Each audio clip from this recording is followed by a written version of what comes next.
The radio crackled with static as 12 F-16 Fighting Falcons streaked across the Nevada sky at 30,000 feet. What had started as a routine training exercise was about to become a nightmare that would test every pilot's skill and nerves. But the person who would ultimately save them all wasn't even supposed to be in the control tower that day. She was just Amanda Richardson, the quiet cargo crew member who everyone assumed knew nothing about fighter jets. Before we jump back in, tell us where you're tuning in from, and if this story touches you, make sure you're subscribed, because tomorrow I've saved something extra special for you. Amanda Richardson wiped the grease from her hands with a worn shop rag as she watched the morning sun paint the desert landscape surrounding Nellis Air Force Base. At 28, she had spent the last 6 years working the cargo operations at one of America's most prestigious fighter training facilities. But to most people on base, she might as well have been invisible. The pilots barely acknowledged her when she loaded their gear. The ground crews treated her like any other logistics worker. Even the tower controllers saw her as just another face in the crowd of support personnel who kept the base running. But Amanda had a secret that none of them knew about. Growing up in small-town Montana, Amanda had dreamed of nothing but flying. Her father, a crop duster pilot, had taught her to handle a Cessna before she could legally drive a car. She'd earned her private pilot's license at 17 and had accumulated over 2,000 flight hours by the time she turned 21. More importantly, she had an almost supernatural understanding of aircraft systems, weather patterns, and the kind of split-second decision-making that separated good pilots from great ones. The problem was money. Her family couldn't afford the astronomical costs of military flight training or civilian aviation school. When her father's small charter business went under during the 2008 financial crisis, Amanda's dreams of becoming a fighter pilot seemed to evaporate overnight. She enlisted in the Air Force, hoping to work her way up through the ranks, but ended up assigned to cargo operations instead of flight training. For 6 years, she'd watched F-16s, F-22s, and other fighter jets take off and land from her position in the cargo bay. She studied their flight patterns, memorized their technical specifications, and even spent her off-duty hours reading classified manuals that most people would find mind-numbingly complex. Amanda knew the flight characteristics of an F-16 better than some of the pilots who flew them daily. But nobody at Nellis knew any of this. To them, she was just the cargo specialist who showed up early, did her job without complaint, and went home to her small apartment off base every evening. This particular Tuesday morning started like any other. Amanda arrived at 0545, 30 minutes before her shift officially began. She liked the quiet of the early morning hours, when the base was still waking up and the desert air carried a crisp chill that would burn off once the sun climbed higher. She made her way through the cargo facility, checking manifests and preparing for the day's shipments. The first unusual thing she noticed was the increased chatter on the radio frequencies. Normally, the morning communications were routine: tower clearances, weather updates, standard operational traffic. But today, there seemed to be an edge of excitement in the controllers' voices. Amanda paused in her inventory work to listen more carefully. Thunder Squadron, you are cleared for formation takeoff on runway 21 left. Winds 090 at 8 knots, visibility unlimited. Tower, Thunder Lead, 12 aircraft formation takeoff requesting extended downwind for tactical training exercise Sierra 7 Alpha. Thunder Lead approved. Contact Departure Control 119.9 when ready. Amanda knew about exercise Sierra 7 Alpha. It was an advanced formation flying drill that pushed both aircraft and pilots to their limits. 12 F-16s would practice complex aerial maneuvers, including tight formation flying, defensive patterns, and emergency procedures. It was the kind of training that separated elite fighter squadrons from regular units. She walked to the window overlooking the flight line and watched as 12 sleek F-16 Fighting Falcons taxied toward the runway in perfect formation. Each aircraft represented about $30 million of the most advanced military technology in the world. flown by pilots who had spent years training for exactly this kind of mission. The lead aircraft was piloted by Major Sarah Chen, a 15-year veteran with over 3,000 flight hours in the F-16. Behind her flew 11 other highly experienced pilots, including Captain Marcus Thompson, Lieutenant Colonel David Walsh, and Major Jennifer Martinez. These weren't rookie pilots learning the basics. They were some of the Air Force's finest, stationed at Nellis specifically because of their exceptional skills. Amanda watched as the formation accelerated down the runway, 12 sets of afterburners igniting almost simultaneously. The sound was incredible, a thunderous roar that seemed to shake the entire base. Within seconds, the aircraft were airborne, climbing rapidly into the clear Nevada sky in perfect formation. For the next hour, Amanda went about her regular duties, but part of her attention remained focused on the radio chatter. She could hear the pilots coordinating their maneuvers, the precision in their voices as they executed complex formations at speeds exceeding 400 miles per hour. Everything sounded routine, professional, exactly what you'd expect from an elite fighter squadron. At 0847, that all changed. Mayday, Mayday, Mayday. Nellis Tower, this is Thunder Lead. We have multiple aircraft with hydraulic failures, requesting immediate priority handling for emergency formation landing. Amanda dropped the clipboard she was holding. In her 6 years at Nellis, she had never heard a formation emergency of this magnitude. She moved closer to the radio, her heart rate spiking as she listened to the controlled chaos that followed. Thunder Lead, Nellis Tower. Say the nature of the emergency and the number of aircraft affected. Tower, Thunder Lead. We have what appears to be a cascading hydraulic failure across multiple aircraft in the formation. At least 8, possibly 9 aircraft are showing complete loss of primary hydraulic systems. We're maintaining formation on backup systems, but we need to get on the ground immediately. The tower controller's voice remained calm, but Amanda could hear the underlying tension. A single F-16 with hydraulic failure was a serious emergency. 8 or 9 aircraft with the same problem simultaneously was almost unprecedented. Thunder Lead, Roger. Declaring emergency for the entire formation. Runway 21 left is being cleared. Emergency vehicles are responding. What is your current fuel state and estimated time to landing? Tower, we're showing approximately 20 minutes of fuel remaining. The backup hydraulic systems are functioning, but we don't know how long they'll hold. We need to configure for formation emergency landing procedures. Amanda felt her stomach tighten. Formation emergency landings were incredibly dangerous even under the best of circumstances. The pilots would need to land multiple aircraft simultaneously while dealing with degraded flight controls and the constant risk of mid-air collision. With 8 or 9 aircraft affected, the margin for error was essentially zero. She grabbed her security badge and headed toward the control tower. Officially, she had no business being there during an emergency. But something deep in her gut told her that this situation was going to require every bit of expertise available on the base. The scene in the tower was controlled pandemonium. Controller Chief Master Sergeant Robert Hayes was coordinating with multiple agencies, fire and rescue, base operations, medical personnel, and crash recovery teams. 2 other controllers were managing normal base traffic, trying to clear the airspace around the emergency formation. Chief Hayes, Amanda said, approaching the senior controller. Is there anything I can do to help? Hayes barely looked up from his radar screen. Richardson, right? Cargo Ops? Thanks for the offer, but we've got this handled. You might want to head back to your section. We're going to need clear roads for the emergency vehicles. Amanda nodded and started to turn away, but then she heard something over the radio that made her blood run cold. Thunder Lead, Tower. Be advised that ground winds are now 120 at 15 knots, gusting to 25. We're experiencing a shift in wind direction. Runway 21 left may not be optimal for your approach. Tower, Thunder Lead. Roger, but we don't have time to recalculate. These backup systems are starting to show degradation. We need to get down now, regardless of wind conditions.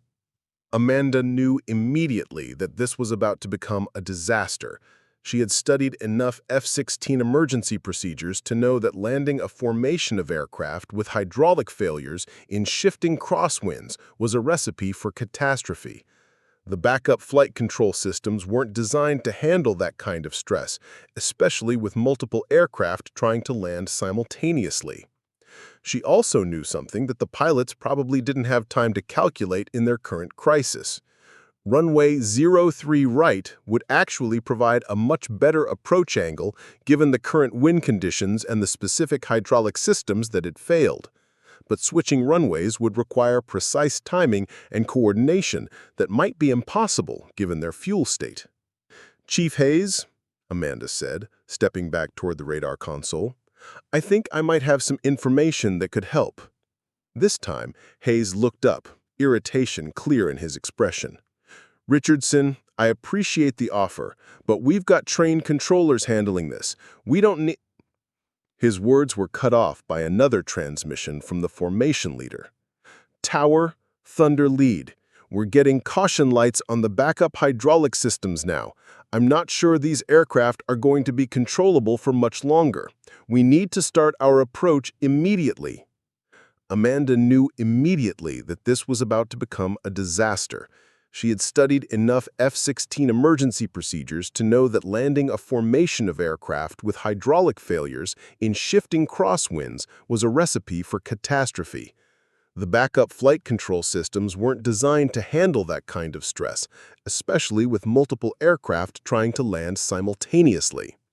She also knew something that the pilots probably didn't have time to calculate in their current crisis.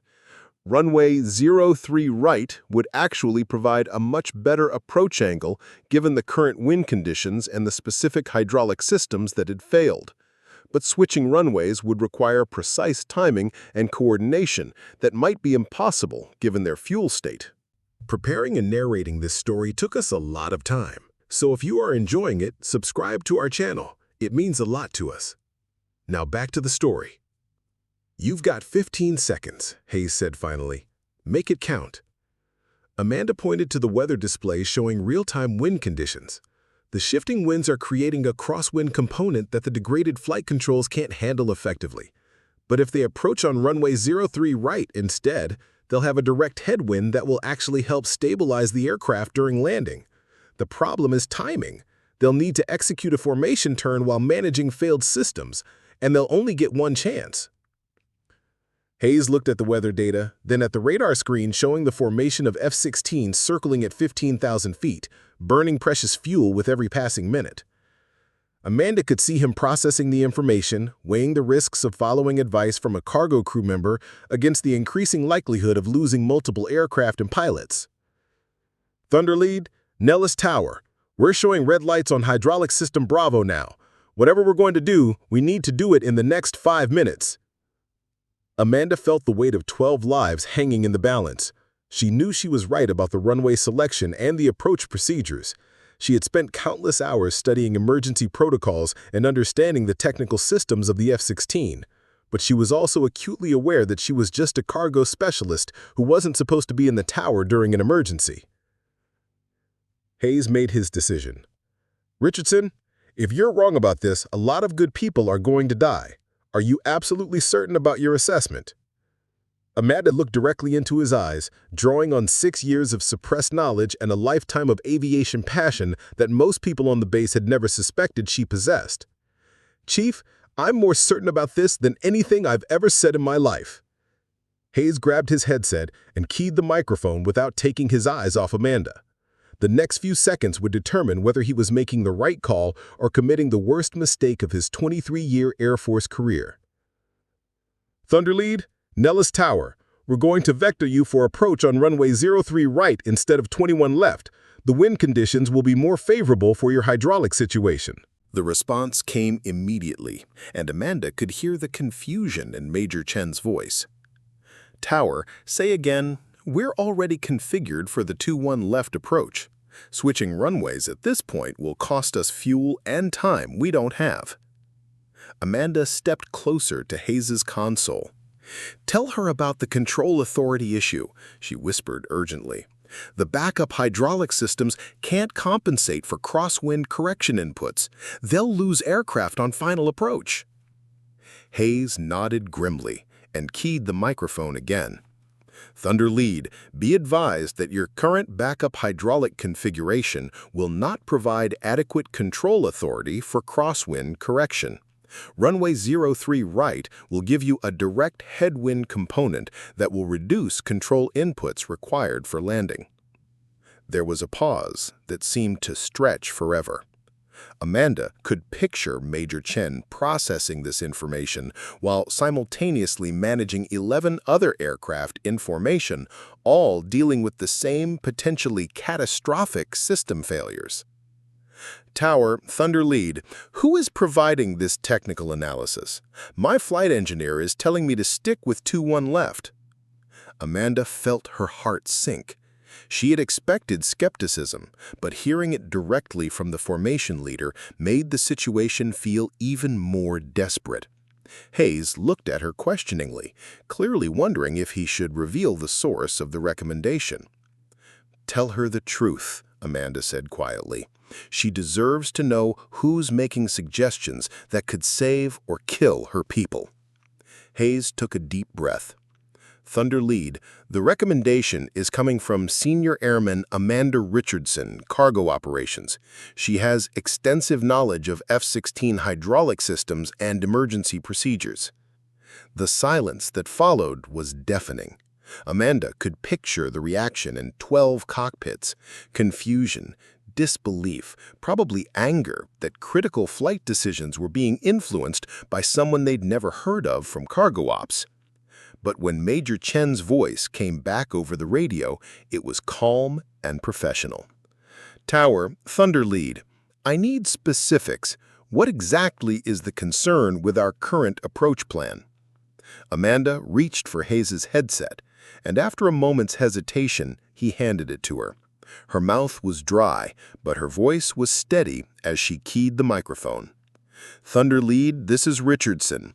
Your primary hydraulic failures have degraded your flight control computer's ability to compensate for lateral inputs. The current winds on 2-1 left are gusting from 120 degrees, which means you'll need constant aileron and rudder corrections throughout your approach. Your backup systems don't have the authority to maintain formation integrity under those conditions. Runway 03 right gives you winds from 030 degrees at 15 knots steady. That's almost directly down the runway. It eliminates the crosswind component and reduces your control inputs to manageable levels." Another pause, shorter this time. "Richardson, how do you know about F-16 hydraulic system authority limits?" Amanda felt 12 lives hanging on her answer. This was the moment where her years of secret study and suppressed dreams either validated themselves or led to disaster. "Ma'am, I've been studying F-16 systems and emergency procedures for 6 years. I know the hydraulic system schematics better than most maintenance personnel. I understand the control law logic and the backup system limitations. I've read every emergency procedure manual for this aircraft, and I've analyzed dozens of hydraulic failure case studies." "Thunder 2, Thunder Lead," came a new voice over the radio, one of the other pilots in the formation. "My backup hydraulic pressure is dropping below minimum operating parameters. We need to get on the ground now, regardless of which runway." Major Chen's voice came back immediately. Decision made. "Tower, Thunder Lead, we're accepting your recommendation for runway 03 right. Vector S for immediate approach. And Richardson, you better be right about this." Hayes took the headset back from Amanda and began issuing rapid-fire instructions to the formation. "Thunder Lead, fly heading 090, descend to 8,000 feet.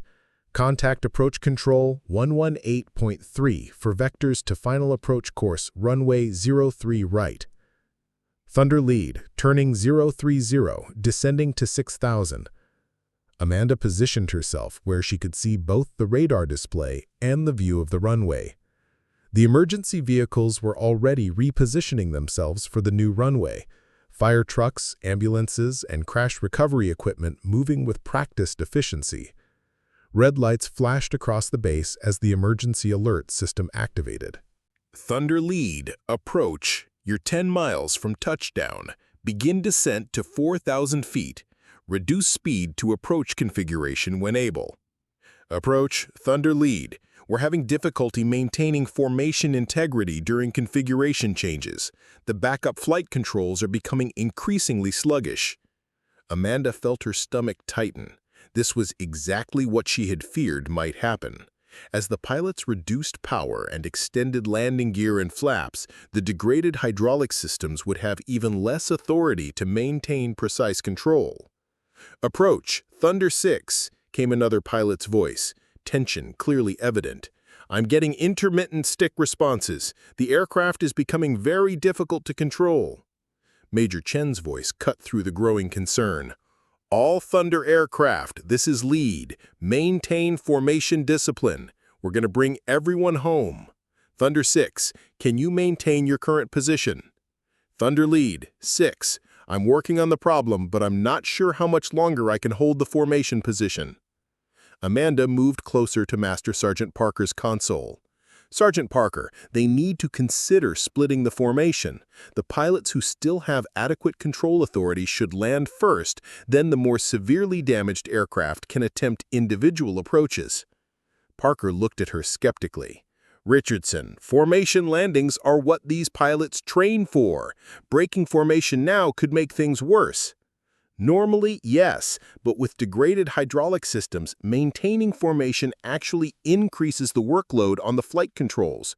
The constant micro-adjustments to stay in position are overwhelming the backup systems. Before Parker could respond, the radio crackled with Major Chen's voice. Approach, Thunder lead. We're going to modify our approach plan. Thunder aircraft with adequate hydraulic pressure will land in the first group. Aircraft with severe degradation will follow individually with extended spacing. Parker keyed her microphone. Thunder lead, approach. Roger, understand formation split. How many aircraft are in the first group? Approach, Thunder lead. The first group will be 6 aircraft. Thunder 1, 3, 5, 7, 9, and 11. The second group will be Thunder 2, 4, 6, 8, 10, and 12 with individual approaches. Amanda felt a mixture of relief and continued anxiety. The formation split was the right decision, but it meant that 6 pilots would be attempting to land aircraft with severely compromised flight controls. Each individual approach carried enormous risk. Thunder lead, approach. First group cleared for approach runway 03 right. Contact tower 118.1 at the outer marker. Amanda watched the radar screen as the first group of 6 F-16s continued their approach, while the second group entered a holding pattern at 8,000 feet. The separation made tactical sense, but she knew that the pilots in the holding pattern were burning precious fuel while fighting increasingly unresponsive aircraft. Thunder lead, approach. First group cleared for approach runway 03 right. Contact tower 118.1 at the outer marker. Hayes keyed his microphone. Thunder lead, Nellis Tower. Runway 03 right, winds 030 at 12 knots. You are cleared to land. Emergency equipment is standing by. Amanda moved to the tower windows, where she could see the final approach path. In the distance, 6 small shapes were visible against the desert sky, growing larger as they approached the runway. Even from several miles away, she could see that their formation was not as tight as it should have been, clear evidence of the control difficulties they were experiencing. 2 miles from touchdown, Amanda could clearly see individual aircraft through the tower windows. What she saw made her heart race. The formation was indeed loose, with aircraft constantly making small corrections to maintain their positions. More concerning, she could see that some of the aircraft were exhibiting slight oscillations, a sign that the pilots were over-controlling their damaged flight systems. 1 mile from touchdown, disaster nearly struck. Thunder 5, flying in the number 3 position in the formation, suddenly dropped below the approach path as its pilot apparently lost control authority at a critical moment. Amanda watched in horror as the aircraft fell behind and below the rest of the formation. Thunder 5, Thunder lead. Check your position. You're low and falling back. Thunder lead. 5, I've got it. The hydraulic system just cycled offline and back online. I'm climbing back to formation position. The pilot of Thunder 5 managed to regain control and climbed back into position just as the formation crossed the runway threshold. Amanda held her breath as 6 F-16 Fighting Falcons touched down simultaneously on runway 03 right, their landing gear making contact with the concrete within seconds of each other. All 6 aircraft rolled out successfully, their drag chutes deploying to help with braking. Fire trucks and emergency vehicles shadowed their movement down the runway, ready to respond to any problems, but none materialized. The first group had made it safely to the ground. "Outstanding work, Thunder Lead," Hayes transmitted. All 6 aircraft went down safely. Taxi to the de-arm area and shut down. Second group, contact approach control for individual approach instructions. Amanda felt a surge of relief, but she knew the most dangerous part was still ahead. The second group of 6 aircraft had been circling for nearly 15 minutes, burning fuel while their hydraulic systems continued to deteriorate.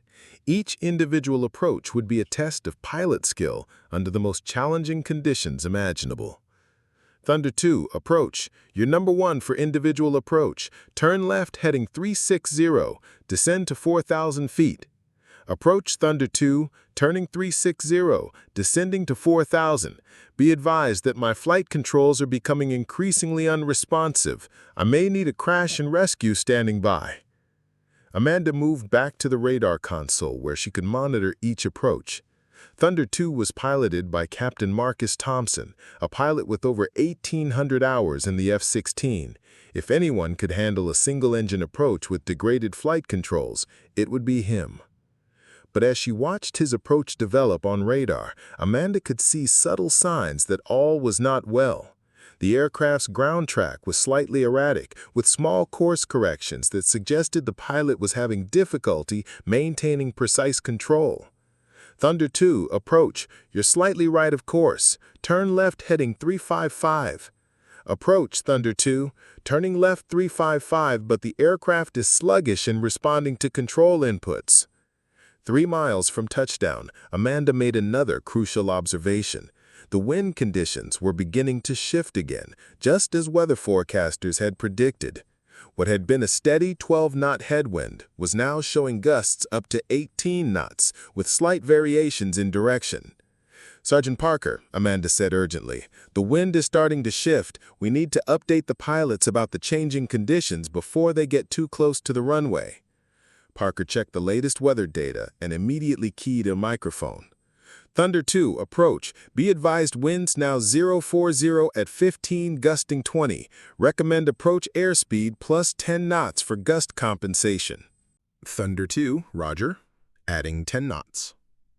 Amanda watched as Captain Thompson's F-16 continued its approach, the aircraft now clearly visible from the tower. Even from a distance, she could see that the aircraft was not flying as smoothly as it should. The control surfaces were making constant small adjustments, evidence of the pilot's struggle to maintain precise flight path control. But her technical knowledge told her something that probably wasn't obvious to the controllers or even to the pilot himself. The changing wind conditions, combined with the hydraulic system failures, were creating a perfect storm of aerodynamic challenges that could overwhelm even the most skilled aviator. Amanda realized that Captain Thompson was about to face a situation that no amount of training could fully prepare him for. And there was only one person in the tower who understood exactly what was about to happen, and possibly how to prevent it from becoming catastrophic. Amanda watched Captain Thompson's F-16 descend through 2,000 feet, the aircraft's silhouette growing larger against the desert landscape. From her position in the tower, she could see subtle signs that others might miss, the slight wing rock that indicated the pilot was fighting for lateral control, the irregular throttle adjustments evidenced by barely perceptible changes in engine noise, and, most concerning of all, the aircraft's tendency to drift slightly left of the centerline despite constant correction attempts. "Thunder 2! Approach! You're slightly left of course. Turn right heading 005. Approach! Thunder 2! Right turn 005, but I'm having to use excessive rudder input to maintain heading. The aircraft wants to yaw left." Amanda's blood ran cold. She recognized exactly what was happening, something that wasn't covered in standard emergency procedures because it occurred so rarely. The specific combination of hydraulic system failures Thompson was experiencing created an asymmetric control condition that became more pronounced as airspeed decreased during approach. The aircraft's flight control computers were compensating for the hydraulic pressure loss by transferring more authority to the remaining systems, but this was creating an imbalance that manifested as a persistent left-turning tendency. "Sergeant Parker," Amanda said urgently, moving closer to the approach control console. "Thompson's aircraft is developing asymmetric control characteristics. The hydraulic failure pattern is causing differential pressure in the flight control actuators." Parker looked at her with confusion. "What does that mean in practical terms?" "It means his aircraft is going to want to roll left and yaw left more aggressively as he reduces power for landing. The slower he flies, the worse it's going to get. He needs to know this is going to happen so he can compensate." Before Parker could respond, Thompson's voice crackled over the radio with increasing tension. "Approach, Thunder 2. The aircraft is becoming very difficult to control in the lateral axis. I'm using the full right rudder to maintain runway alignment." Parker keyed her microphone immediately. "Thunder 2, approach. Be advised you may experience an increasing left-turning tendency as you reduce power. Maintain higher approach speed until short final." "Thunder 2, roger. Maintaining current airspeed." Amanda could see that Thompson was now less than a mile from touchdown, but the F-16 was exhibiting increasingly erratic behavior. The aircraft would drift left, Thompson would correct with right rudder and aileron, the aircraft would overcorrect slightly right, then begin drifting left again. It was a classic pilot-induced oscillation scenario, made worse by the degraded flight control authority. "Thunder 2, you're looking good on glide path. Runway 03 right in sight. Wind 040 at 18, gusting 22. Tower, Thunder 2. Runway in sight, but I'm having significant control difficulties. This aircraft may not be controllable at touchdown speeds." Hayes grabbed his microphone. "Thunder 2, if you need to execute a go-around, you are cleared to climb the runway heading to 4,000 feet. Negative, Tower. Fuel state is too low for a go-around option. I'm committed to this approach." Amanda felt her heart pounding as she watched the F-16 cross the runway threshold. Thompson had managed to align the aircraft with the centerline, but she could see the constant control inputs required to maintain that alignment. The aircraft touched down hard, harder than normal, as Thompson fought to keep the jet from veering left during the critical touchdown phase. The moment the main landing gear contacted the runway, the situation became even more dangerous. The asymmetric control forces that had plagued the approach were now combined with ground directional control problems. The F-16 immediately began tracking left of centerline, despite Thompson's best efforts. "Thunder 2, use differential braking to maintain runway centerline," Hayes transmitted. But Amanda could see that differential braking wasn't going to be enough. The aircraft was moving too fast, and the left-turning tendency was too strong. Thompson would need to use a technique that wasn't in any standard procedure manual, something Amanda had learned from studying accident reports and edge cases that most pilots never encountered. She grabbed the headset from Hayes. "Thunder 2, this is Richardson. Deploy your drag chute immediately and use aggressive right rudder with light left brake pressure. The asymmetric hydraulic condition is causing more than just flight control problems. It's affecting your nose wheel steering authority." "Thunder 2, Top Gun, deploying a drag chute now." The drag chute blossomed behind the F-16, immediately helping to slow the aircraft and provide some stabilizing force.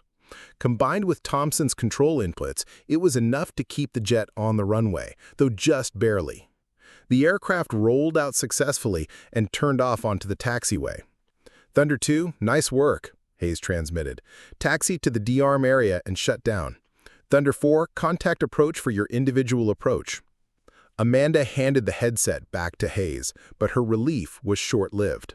5 more aircraft still needed to land, and each one presented unique challenges based on their specific hydraulic failures and the pilot's varying experience levels. "Thunder 4, approach, turn left heading 360, descend to 4,000 feet for individual approach runway 03 right." Thunder 4 was piloted by Lieutenant Jennifer Walsh, one of the younger pilots in the squadron, with just over 600 hours in the F-16. Amanda knew from overheard conversations that Walsh was an excellent pilot, but she was also the least experienced member of the formation when it came to handling complex emergency situations. "Approach, Thunder 4, turning 360, descending to 4,000. Be advised that my hydraulic situation appears to be different from Thunder 2. I'm maintaining better lateral control, but my longitudinal stability seems compromised." Amanda immediately understood what this meant. Walsh's aircraft had experienced failures in different hydraulic systems than Thompson's jet, creating a completely different set of control challenges. Instead of the lateral control problems Thompson had faced, Walsh would likely experience difficulty maintaining proper pitch attitude and airspeed control. "Sergeant Parker," Amanda said, "Thunder 4's hydraulic pattern is going to create pitch instability. She'll need to monitor airspeed very carefully and be prepared for potential pitch oscillations during final approach." Parker nodded and keyed her microphone. "Thunder 4, approach.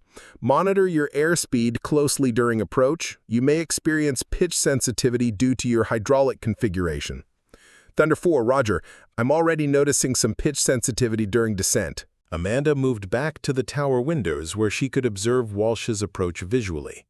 The F-16 was now visible in the distance, and even from several miles away, she could see that the aircraft's flight path wasn't as smooth as Thompson's had been.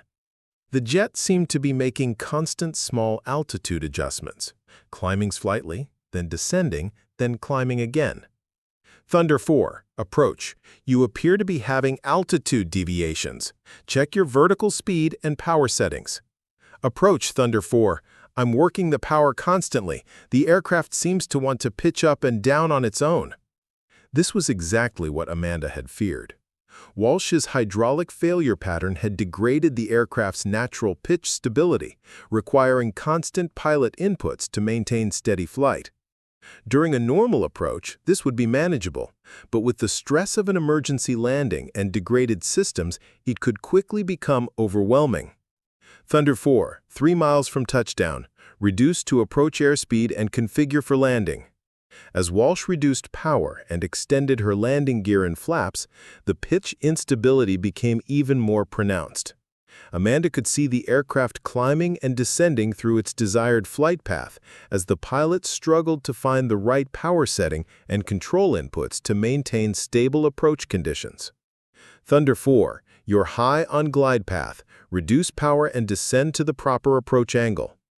"Approach, Thunder 4, reducing power, but the aircraft is very sensitive to throttle inputs." Amanda watched with growing concern as the F-16 began what appeared to be an unstable approach. The aircraft would descend too rapidly as Walsh reduced power, forcing her to add power back, which would cause the jet to climb above the proper glide path, starting the cycle over again. "Thunder 4, you're developing an unstable approach. Consider executing a go-around if you cannot stabilize by 1 mile final." "Approach, Thunder 4, negative on the go-around. Fuel state is critical. I'm going to make this work." But Amanda could see that Walsh was fighting a losing battle against the degraded flight controls. The pitch oscillations were getting worse, not better, as the aircraft got closer to the runway. At this rate, the F-16 would either touch down too hard or float too far down the runway, both potentially catastrophic outcomes. Amanda made a split-second decision that went against every protocol she had ever learned. She took the headset from Sergeant Parker without asking permission.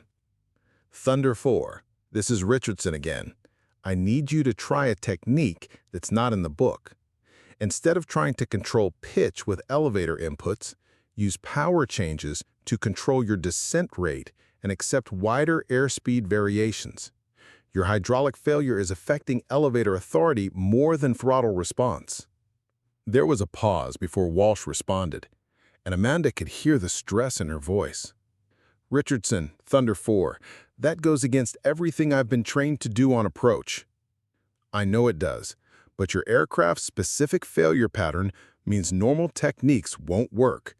Trust the throttles to control your descent and use gentle elevator inputs only for gross corrections. For a moment, Amanda thought Walsh might not follow the unconventional advice, but then she saw the F-16's flight path begin to stabilize as the pilot changed her control strategy. Instead of the constant pitch oscillations, the aircraft began following a more consistent descent angle toward the runway. Thunder 4, approach. Your approach path looks much more stable now. Continue my current technique. Approach, Thunder 4. Whatever Richardson told me to do is working. The aircraft is much more manageable now. Walsh's F-16 crossed the runway threshold in a controlled descent, touched down smoothly on the main landing gear, and rolled out without incident. The drag chute deployed normally, and within seconds, the aircraft was safely decelerating down the runway. Outstanding work, Thunder 4, Hayes transmitted. Taxi to the D-arm area. Thunder 6, contact approach for your individual approach. Amanda felt a surge of satisfaction, but she knew the most challenging landings were still ahead. Thunder 6 was piloted by Captain Robert Martinez, who had reported the most severe control problems of any aircraft in the formation. His hydraulic failures were so extensive that he was essentially flying the F-16 manually, with minimal assistance from the flight control computers. Thunder 6, approach. Turn left, heading 360, descend to 4,000 feet. Be advised that emergency equipment will be positioned for possible gear-up landing. Approach, Thunder 6, turning 360, descending to 4,000 feet. My landing gear is indicating down and locked, but I have no hydraulic pressure for normal braking systems. I'll be relying entirely on drag chute and aerodynamic braking. Amanda felt her stomach tighten. Martinez was facing a combination of problems that made his approach exponentially more dangerous than the previous two. Not only were his flight controls severely degraded, but his ability to stop the aircraft after landing was also compromised. If anything went wrong during his approach or landing, he would have very few options for recovery. Thunder 6, approach. Roger, understand no hydraulic braking. Runway 03 right is 14,000 feet long. You'll have plenty of room for rollout. Winds are now 045 at 20, gusting 25. Thunder 6, roger. Beginning approach, but I need everyone to understand that this aircraft is barely controllable. I'm essentially hand-flying with no flight control computer assistance. Amanda moved back to Hayes' console. Chief, Martinez is going to need every bit of help we can give him. His aircraft is in the worst condition of any in the formation. We should consider having the runway approach lights at maximum intensity and ensure all emergency vehicles are pre-positioned. Hayes nodded and began coordinating with the various emergency services. Meanwhile, Amanda focused on the approaching F-16, now clearly visible as it descended through 3,000 feet. Even from a distance, she could tell that this aircraft was in serious trouble. Its flight path was erratic, with constant corrections required to maintain anything resembling a stable approach. The next few minutes would determine whether Captain Martinez became another successful emergency landing or whether Amanda's unconventional expertise would be put to its ultimate test. Captain Robert Martinez's F-16 appeared as a dark speck against the desert sky, but even from 5 miles away, Amanda could see that something was fundamentally wrong with the aircraft's behavior.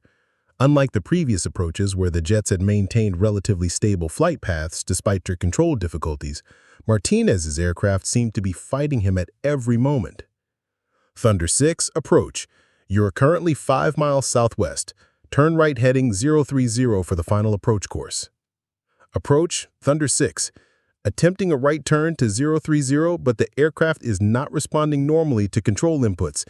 It's taking much larger control movements to get any response. Amanda studied the radar display showing Martinez's track. His turn to final approach was taking much longer than it should, and his ground speed was fluctuating wildly, clear signs that he was struggling to maintain basic aircraft control. She moved closer to Sergeant Parker's console. His flight control computers have probably reverted to manual reversion mode, Amanda explained quietly. Without hydraulic boost, he's essentially flying a 16,000-pound glider with manual controls. The control forces are probably enormous. Parker nodded grimly. How does someone land an F-16 in manual reversion? Very carefully, Amanda replied, and with a lot of help. Martinez's voice came over the radio again, strain evident in his tone. Approach, Thunder 6. I need to advise that my control stick forces are extremely high. I'm having to use both hands to make pitch corrections. This is going to be a very non-standard approach. Hayes keyed his microphone from the tower control position. Thunder 6, Tower, we understand your situation. Take whatever approach path you need. Emergency equipment is standing by, and you have priority handling. Tower, Thunder 6, Roger. I'm going to need to fly a wider pattern than normal. The aircraft won't respond quickly enough for tight maneuvering. Amanda watched the radar track as Martinez's F-16 began a long, sweeping turn toward the final approach course.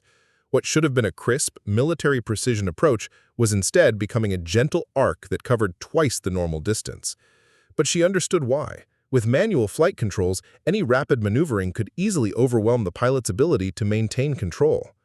Sergeant Parker, Amanda said urgently, Martinez needs to know about energy management in manual reversion mode. He can't afford to get slow or he'll lose what little control authority he has left. Parker keyed her microphone. Thunder 6, approach. Maintain your current airspeed or higher. Do not allow airspeed to decrease below approach speed plus 10 knots. Thunder 6, Roger. I'm actually having trouble slowing down. The aircraft wants to maintain higher airspeeds. Amanda realized that Martinez was dealing with an aerodynamic phenomenon that most pilots never experienced. In manual reversion, the F-16's natural stability characteristics changed dramatically. The aircraft actually became more stable at higher speeds, which was counterintuitive for landing, but potentially life-saving for maintaining control. Thunder 6, approach. Be advised that higher approach speeds may actually help with control authority.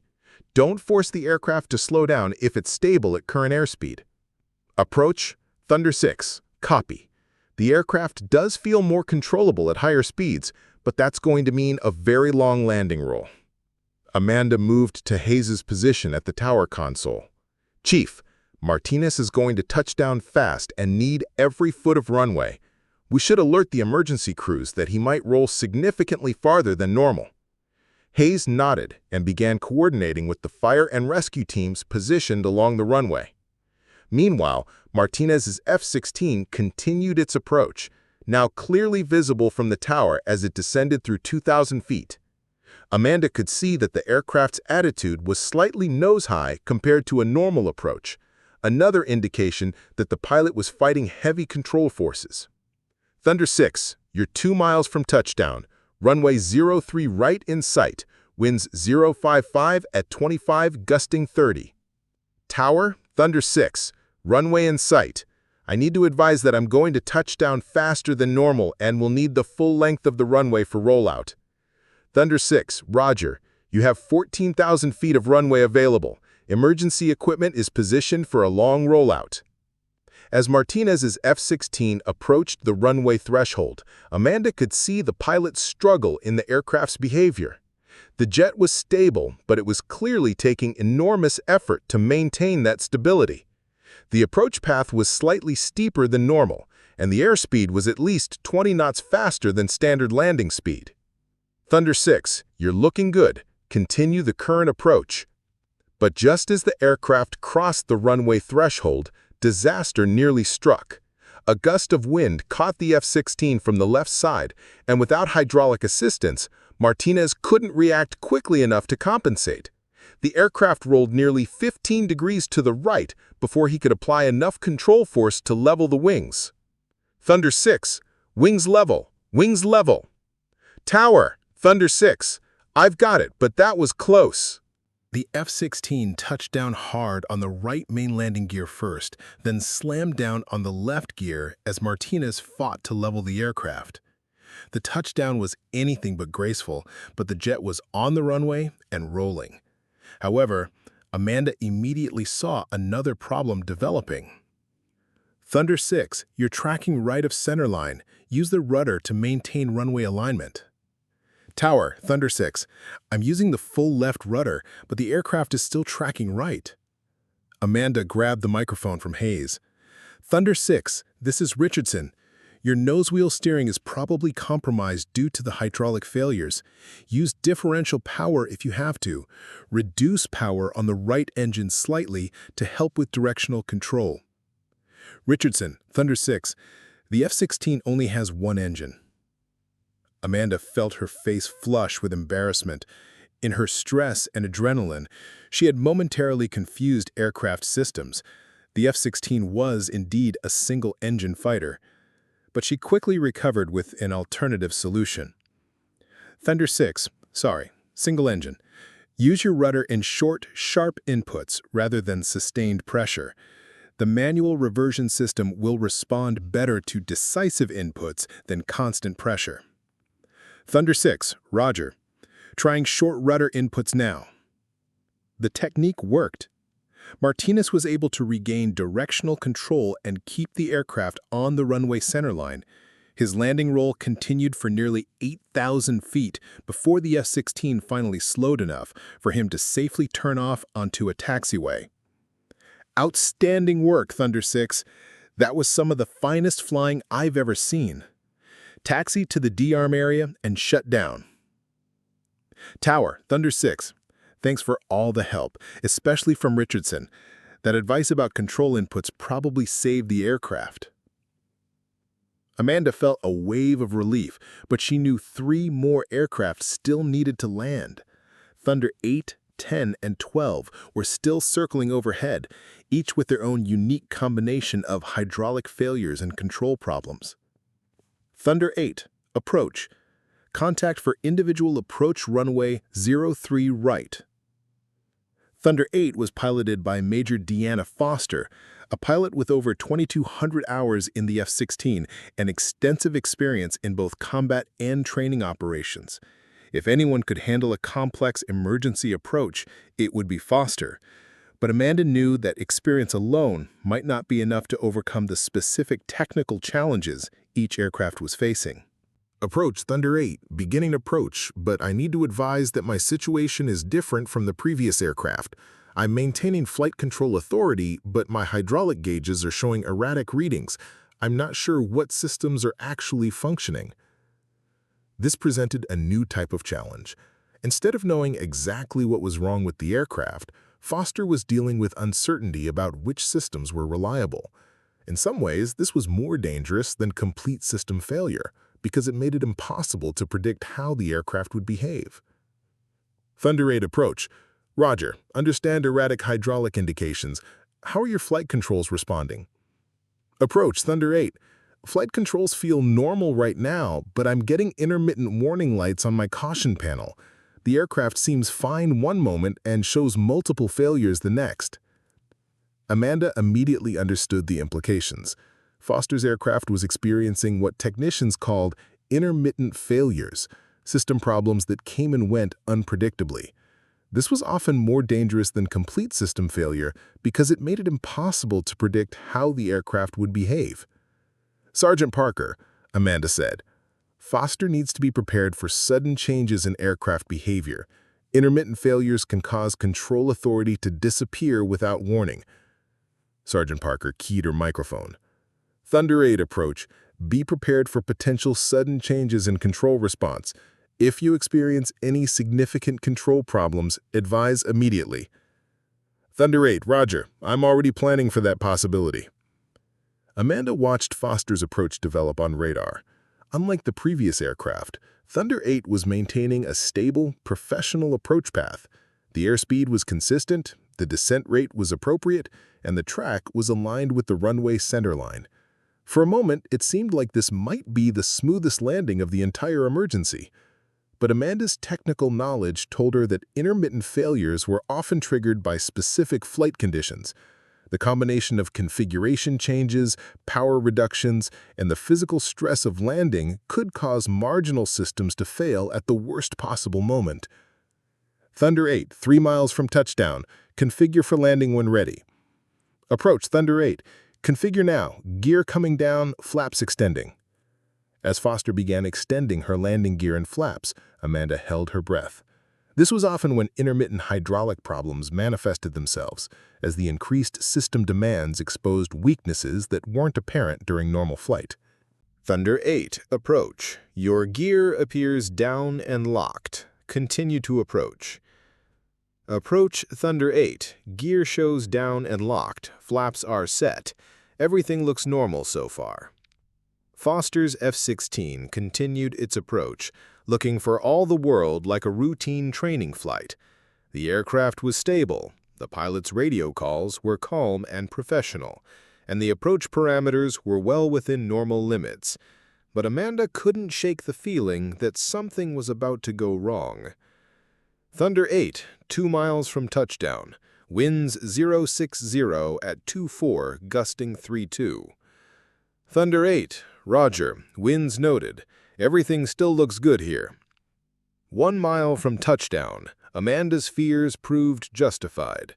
Foster's calm voice suddenly carried a note of urgent concern. Approach, Thunder 8. I'm getting multiple hydraulic failure warnings, and my flight controls just became noticeably heavier. This happened very suddenly. Thunder 8, approach. Can you continue the approach, or do you need to execute a go-around? Approach, Thunder 8. The controls are still responding, but it's requiring much more force. I'm going to continue. I don't think a go-around would improve the situation. Amanda watched as Foster's F-16 crossed the runway threshold. To an untrained observer, the approach still looked normal, but Amanda could see subtle signs of the pilot's struggle. The aircraft's control surfaces were making larger movements than normal, and the flight path showed small oscillations that indicated the pilot was working harder to maintain precise control. The touchdown was firm but controlled, and the aircraft rolled out normally. Foster's experience and skill had carried her through the sudden system degradation, but Amanda knew that the timing couldn't have been the worst. If the hydraulic systems had failed just a few seconds earlier, the outcome might have been very different. Excellent work, Thunder 8, Hayes transmitted. Taxi to the D-arm area. Thunder 10, contact approach for your individual approach. Only 2 aircraft remained aloft, and Amanda knew that the pilots of Thunder 10 and 12 were probably exhausted from the stress of watching their squadron mates deal with increasingly dangerous emergency landings. The psychological pressure of knowing that multiple aircraft had experienced control problems was probably weighing heavily on their minds. But Amanda also knew that the worst was yet to come. Thunder 10 and 12 had been circling the longest, burning fuel while their hydraulic systems continued to deteriorate. Whatever problems they were experiencing had likely gotten worse during the extended holding pattern. The final phase of this unprecedented emergency was about to begin, and Amanda realized that her cargo operations background had somehow placed her at the center of one of the most complex aviation emergencies in Air Force history. Thunder 10, approach. Turn left heading 360, descend to 4,000 feet for individual approach runway 03 right. Lieutenant Colonel Michael Brennan's voice came over the radio, and Amanda immediately noticed something different in his tone. After watching 9 other aircraft struggle with various degrees of hydraulic failure, Brennan sounded almost eerily calm, a professional composure that could either indicate exceptional confidence or the kind of focused determination that came from knowing you were facing a potentially unsurvivable situation. Approach, Thunder 10. Roger, understand your degraded condition.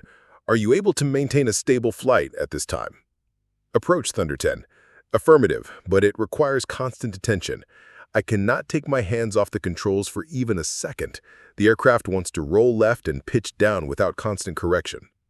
Amanda moved immediately to Sergeant Parker's position. Sergeant Brennan's aircraft is in a configuration that's not covered in standard emergency procedures. He's dealing with what we call compound degradation, multiple system failures that interact with each other to create unpredictable flight characteristics. Sergeant Parker looked at her with concern. What does that mean for his ability to land? It means he's going to need perfect conditions and flawless execution. One mistake, one moment of inattention, and he'll lose control of the aircraft. As if to emphasize Amanda's point, Brennan's voice came over the radio again, now with a slight edge of strain. Approach, Thunder 10. I'm experiencing control oscillations during descent. The aircraft is difficult to stabilize in any configuration.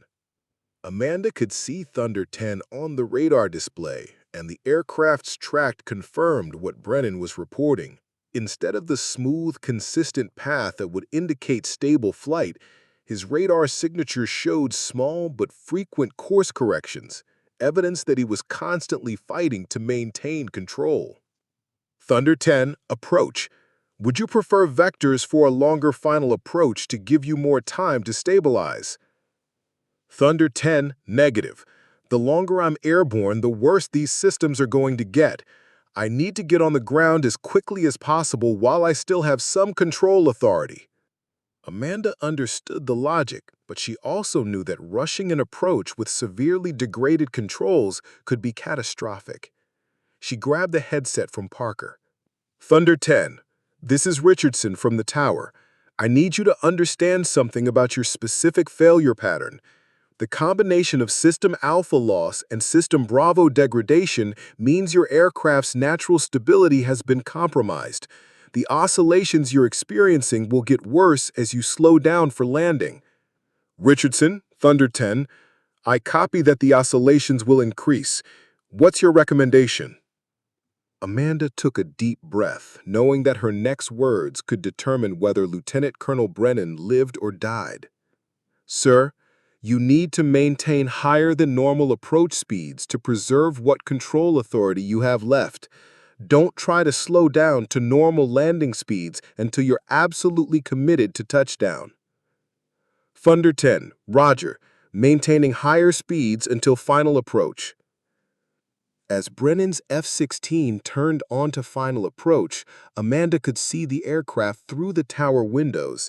Even from 3 miles away, the jet's behavior was visibly different from the previous approaches. The aircraft seemed to be in constant motion, slight rolls left and right, small pitch changes, minor heading corrections. It looked like Brennan was wrestling with the controls rather than flying the aircraft. Thunder 10, 3 miles from touchdown. Winds 065 at 26, gusting 35.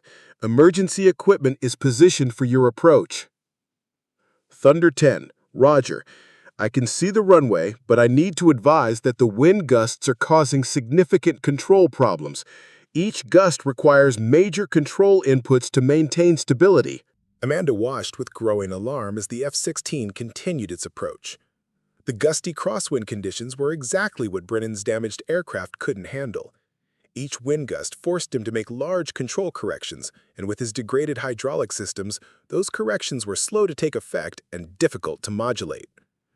Thunder 10, approach. You're slightly right of centerline. Turn left to align with the runway heading.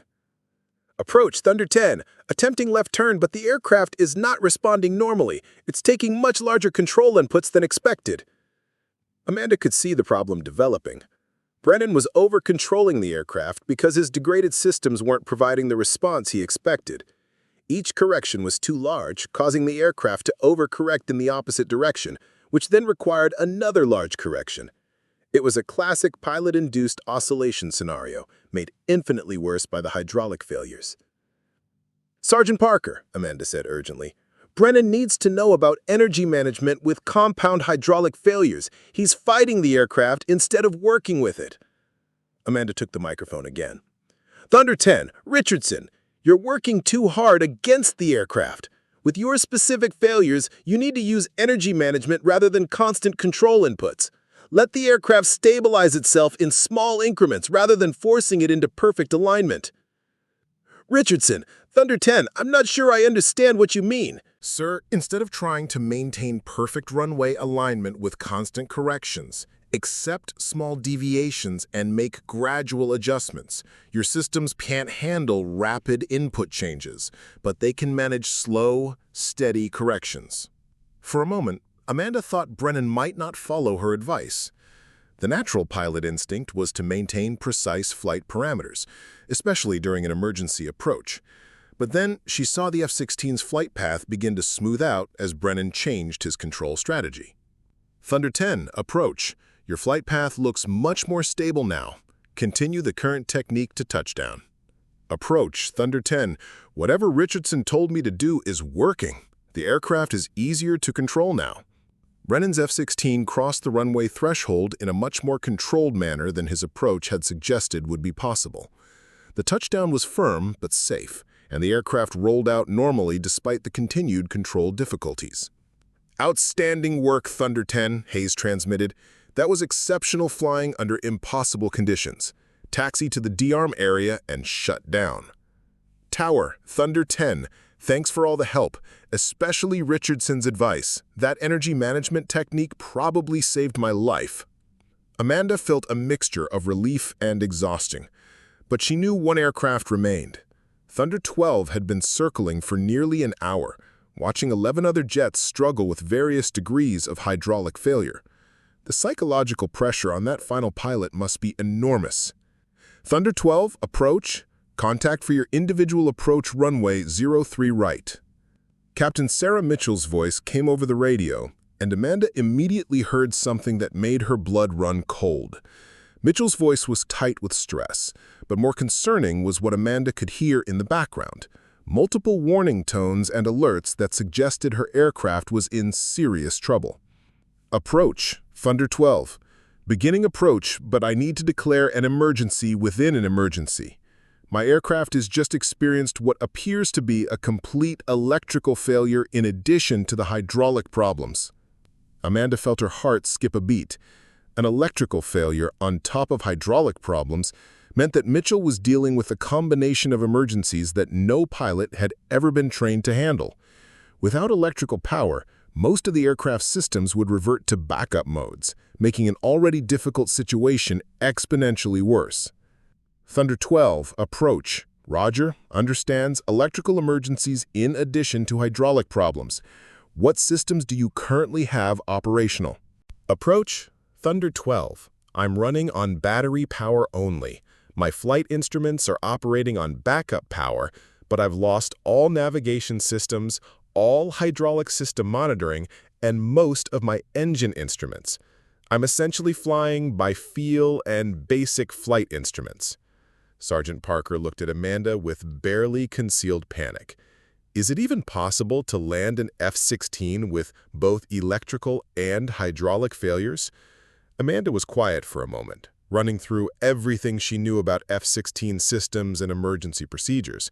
What Mitchell was facing went beyond the boundaries of any training scenario. She was essentially flying a barely controllable aircraft with minimal instrumentation in gusty wind conditions. It's possible, Amanda said finally, but it's going to require perfect execution and a lot of help from the ground. Approach, Thunder 12. Can you maintain stable flight in your current configuration? Approach, Thunder 12. The aircraft is controllable, but barely. Without hydraulic system monitoring, I don't know which systems are actually working and which ones have failed. I'm having to assume the worst case for everything.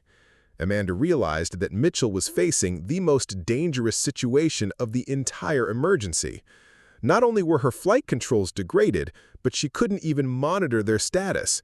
She was flying blind in terms of aircraft systems, forced to make control inputs without knowing how the aircraft would respond. Thunder 12, you're currently 5 miles southwest of the field. Turn right, heading 030 for final approach. Approach, Thunder 12, turning right 030, but I need to advise that my turn rate is very slow. The aircraft is not responding normally to control inputs. Amanda grabbed the microphone from Parker one final time. She knew that the next few minutes would determine whether this unprecedented emergency ended with all 12 aircraft safely on the ground, or whether Captain Mitchell would become the tragic exception to an otherwise miraculous day. Thunder 12, this is Richardson. I need you to listen very carefully to what I'm about to tell you because your life may depend on it. Thunder 12, this is Richardson. Your electrical failure has created a situation that goes beyond normal emergency procedures. Without system monitoring, you can't know which hydraulic components are actually functioning. I need you to forget everything you've been trained about maintaining precise flight parameters and focus on one thing: keeping the aircraft flying until you're over the runway. Captain Mitchell's voice crackled back through the radio, distorted by her failing electrical systems. Richardson, Thunder 12, I'm listening. What specifically do you need me to do? Amanda could see Mitchell's F-16 on the radar display, still 5 miles from the runway, but clearly struggling. The aircraft's track showed erratic course changes and altitude deviations that painted a picture of a pilot fighting for basic control. Ma'am, your aircraft is going to behave differently than any of the previous jets because you can't see what systems are working. I need you to make one control input at a time and wait to see how the aircraft responds before making any additional inputs. Don't try to fix multiple problems simultaneously. Thunder 12, Roger, making single control inputs and waiting for response. Amanda watched as Mitchell's approach began to stabilize slightly. The pilot was clearly following her advice, making one correction and then waiting to assess its effectiveness before making any additional inputs. It was painfully slow, but it was working. Thunder 12, approach. You're now 4 miles from touchdown. Descend to 3,000 feet when able. Approach, Thunder 12. Beginning descent, but power changes are causing unexpected aircraft behavior. Each throttle adjustment seems to affect more than just airspeed. Amanda immediately understood what was happening. With electrical failures affecting the flight control computers, the aircraft's normal engine-to-flight control integration was compromised. Throttle changes were creating pitch and yaw effects that Mitchell couldn't anticipate. Thunder 12. Richardson Den, your engine controls are no longer integrated with your flight systems. When you change power, the aircraft will pitch and yaw unexpectedly. Make very small throttle adjustments and be ready to counter with control inputs. Thunder 12, Roger. Small throttle changes and ready to counter. 3 miles from touchdown, Mitchell encountered the same wind conditions that had nearly destroyed Lieutenant Colonel Brennan's approach. But unlike Brennan, she couldn't see her hydraulic system status and had no way of knowing how much control authority she actually possessed. Thunder 12, approach. A strong wind gusts approaching from your left. Be prepared for significant aircraft reaction. Thunder 12, Roger. I can feel the winds increasing. The wind gust hit Mitchell's F-16 with tremendous force, rolling the aircraft nearly 45 degrees to the right. But instead of the frantic overcorrection that might have been expected, Mitchell followed Amanda's advice and made one deliberate control input to level the wings, then waited to see the aircraft's response. Thunder 12, good recovery. Continue the current approach. Amanda could see that Mitchell's technique was working, but she also knew that the most dangerous part of the approach was still ahead.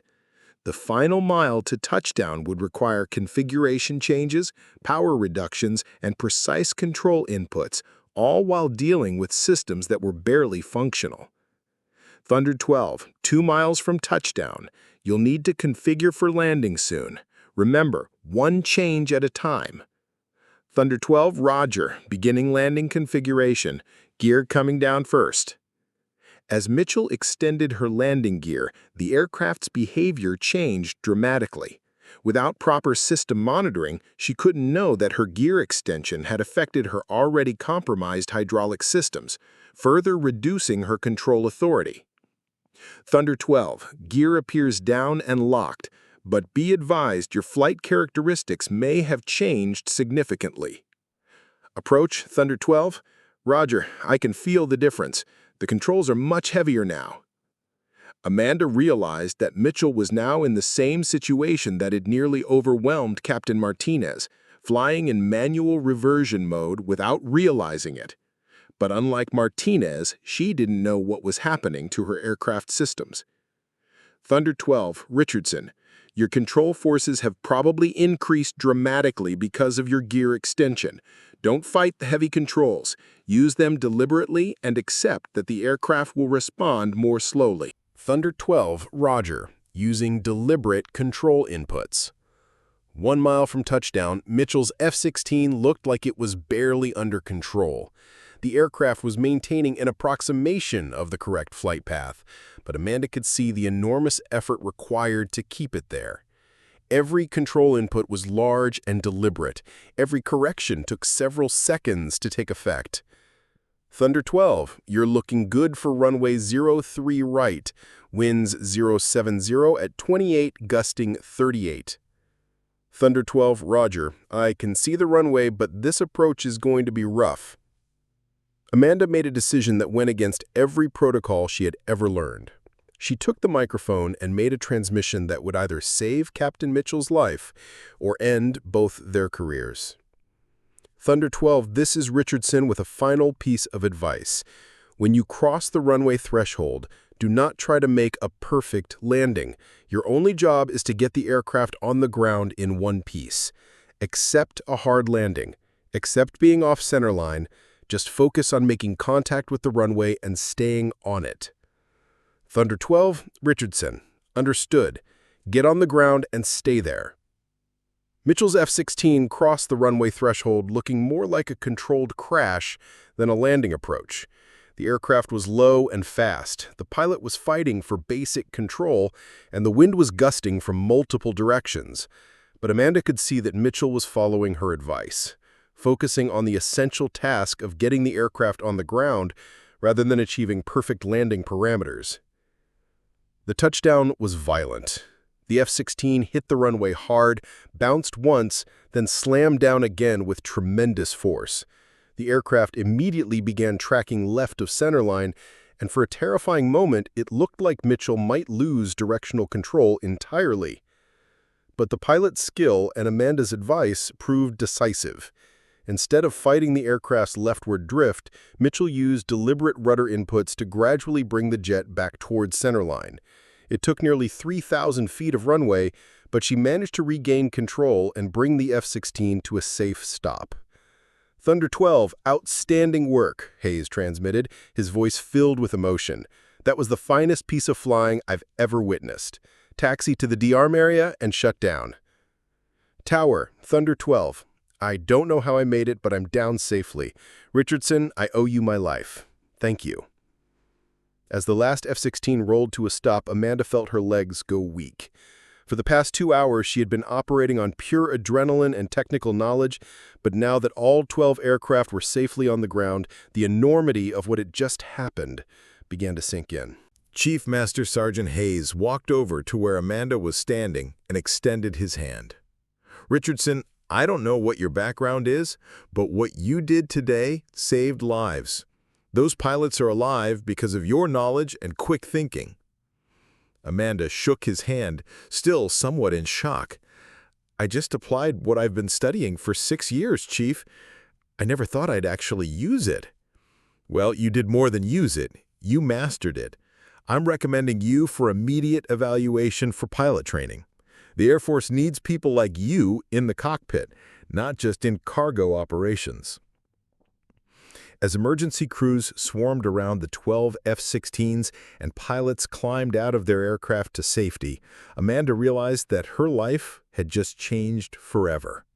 For 6 years, she had been the invisible cargo specialist that nobody noticed, but in the span of 2 hours, she had proven that knowledge, preparation, and the courage to speak up could make the difference between life and death.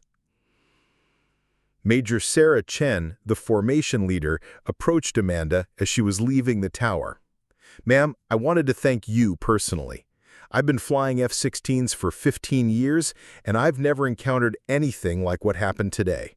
Your technical knowledge saved not just individual aircraft, but our entire squadron. Ma'am, I was just doing what needed to be done." "No," Chen replied firmly, "you were doing what nobody else could do. The Air Force has thousands of pilots, but apparently only one cargo specialist who understands F-16 systems better than most of us who fly them every day." As Amanda walked across the flight line toward her small apartment off base, she reflected on the day's events. 24 hours ago, she had been just another invisible support person, someone whose expertise was neither recognized nor valued. Tonight, she was walking away from the most complex aviation emergency in Air Force history, having played the crucial role in bringing home 12 pilots and $360 million worth of aircraft. But more than that, she had finally found her place in the world of aviation. It might not have been the path she had originally planned, but it was uniquely hers. And tomorrow, when she returned to work, it would be someone whose voice would be heard, whose knowledge would be respected, and whose dreams of flying might finally become reality.